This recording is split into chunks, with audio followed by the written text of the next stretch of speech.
Welcome to join media. ரொம்ப நாள் கழிச்சு நம்ம வீடியோ போடுறோம், அதனால ஒரு ட்ரெடிஷ்னல் ரெசிபியோட வரலாம் அப்படின்னு யோசிச்சோம். நம்ம ஊரில் டீ கடைக்கெலாம் போனால் என்னதான் ஒரு குரூப் வந்து டீ வாங்கணுன்னே கார வடை, பருப்பு வடை, உளுந்த வடை அப்படி போனாலுமே ஒரு குரூப் வந்து எப்பயுமே இந்த ஸ்வீட் சைடு போகும். அதில் முக்கியமான ஸ்வீட் வந்து அப்பம். நம்ம டீ கடை அப்பம் தான் இன்னைக்கு பார்க்க போகிறோம்.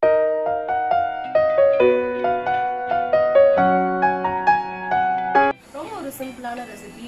நம்ம சேனலில் போடுற எல்லாமே வந்து ரொம்ப சிம்பிளாக யார் வேணால் ட்ரை பண்ணக்கூடிய, நம்ம வீட்டிலே வச்சுருக்க இன்க்ரீடியன்ட் வச்சு யார் வேணால் ட்ரை பண்ணக்கூடிய ரெசிபிஸ் தான் நம்ம சேனலில் போட்டுட்ருக்கோம்.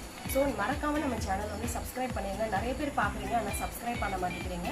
தயவு செய்து சப்ஸ்கிரைப் பண்ணிவிட்டு அப்புறமா நீங்கள் பாருங்கள். ரெகுலராக இனிமேல் நம்மளோட சேனலில் வீடியோஸ் வரும். வாங்க இப்போ அதுக்கு தேவையான இன்க்ரீடியன்ட்ஸ் என்னென்னன்றதை பார்க்கலாம். ஸோ அதுக்கு வந்து இன்றைக்கி நான் 3/4 கப்பு மைதா மாவு எடுத்திருக்கேன். இது வந்து முழுசாக மைதா மாவுலேயே செய்யலாம்.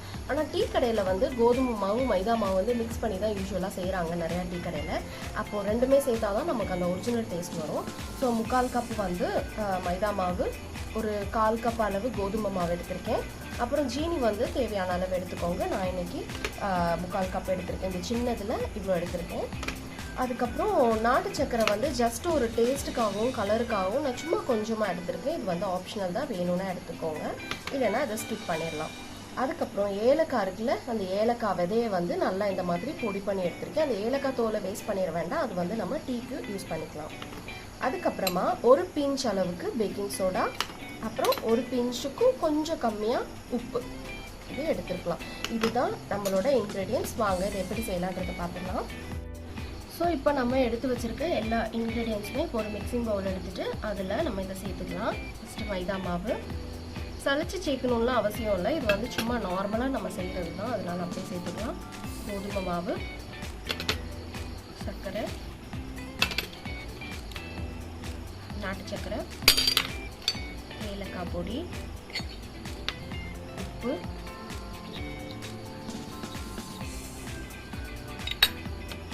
அப்புறமா பேக்கிங் சோடா.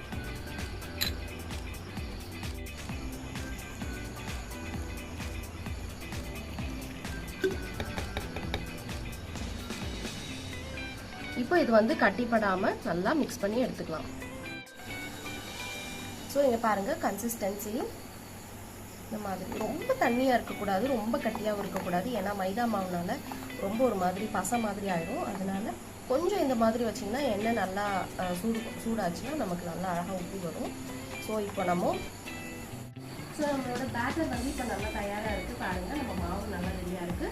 இப்போ வந்து எண்ணெய் வந்து நல்லா சூடாகணும். ஆல்ரெடி நான் எண்ணெயை சூடு பண்ணி வச்சுருக்கேன். இப்போ தான் எண்ணெய் வந்து இது உள்ளே போட்டோடனே கொஞ்சம் மேலே எழுதி வர மாதிரி வச்சிங்கன்னா கொஞ்சம் நல்லா உப்பி வரும். இல்லைன்னா அடியில் போய் அப்படியே ஒட்டிக்கும், ஒரு சைடு ஃப்ளாட்டாகவும் ஒரு சைடு உப்பி வரும்.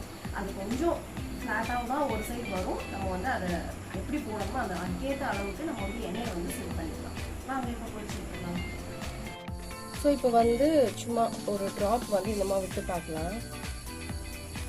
அங்கே பாருங்கள், போட்டதுமே மேலே வருதுல்ல, இந்த இது வந்து கரெக்டாக இருக்கும். அடுப்பு வந்து சிம்மில் வச்சுக்கோங்க. நீங்கள் குழிக்கரண்டி எடுத்தீங்கன்னா அது ஒரே ஷேப்பில் வரும். நான் சும்மா சாதாரண கரண்டி தான் எடுத்துருக்கேன். ஸோ ஒரு கரண்டி எடுத்து அது ஊற்றலாம்.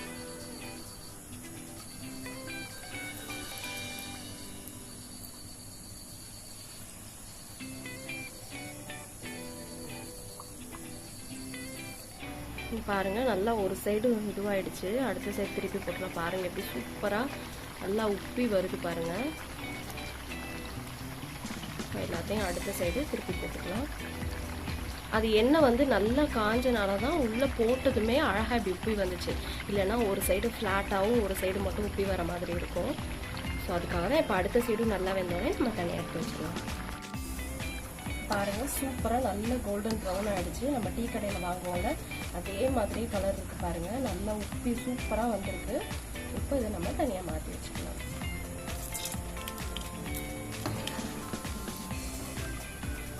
ஸோ நம்மளோட சூப்பரான பாரம்பரிய டீ கடை அப்பம் ரெடி. டீ கடை அப்பம் வந்துடுச்சு. டீ வேண்டாமா? பாருங்கள், நம்மளோட பாரம்பரியமான இந்த டபரா செட்டு தானே சொல்லுவாங்க. ஸோ இப்போ வந்து டீ வடிகட்டிடலாம்.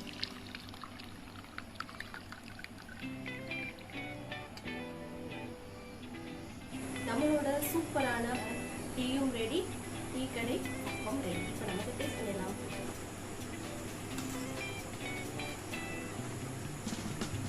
அந்த ஓரத்தில் அப்படியே கிறிஸ்பியாக இருக்குது, நடுவில் சாஃப்டாக இருக்குது. உங்க பாருங்க,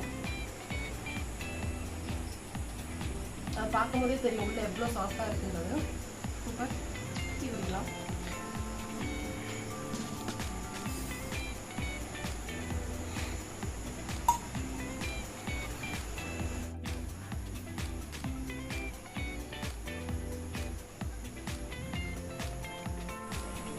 ஸோ இந்த ரெசிபி உங்களுக்கு பிடிச்சிருக்கும்னு நினைக்கிறேன். நீங்களும் இந்த ரெசிபி வீட்டில் ட்ரை பண்ணி பாருங்கள். இப்போ லாக்டவுனில் இருக்கும், நிறைய டீ கடைகள் எல்லாம் க்ளோஸ் பண்ணிட்டாங்க. இந்த மாதிரி நம்ம வீட்டிலேயே செஞ்சு அந்த ஒரு ஃபீலை வந்து நம்ம வீட்டிலேயே கொண்டு வரலாம். நம்மளோட குழந்தைங்களுக்குலாம் செஞ்சு கொடுங்க. ரொம்ப டேஸ்டியான, ஈஸியான, சிம்பிளான ரெசிபி. கண்டினியூஸாக நம்மளோட சேனலை நீங்கள் வாட்ச் பண்ணுங்கள். மறக்காமல் இந்த சப்ஸ்கிரைபர் பண்ணிடுங்க. பக்கத்தில் இருக்க பெல் பட்டனை கிளிக் பண்ணிடுங்க. அப்போ தான் நாங்கள் வந்து தொடர்ந்து போகிற வீடியோஸ் வந்து உங்களுக்கு வரும். மறக்காமல் சப்ஸ்கிரைப் பண்ணிடுங்க.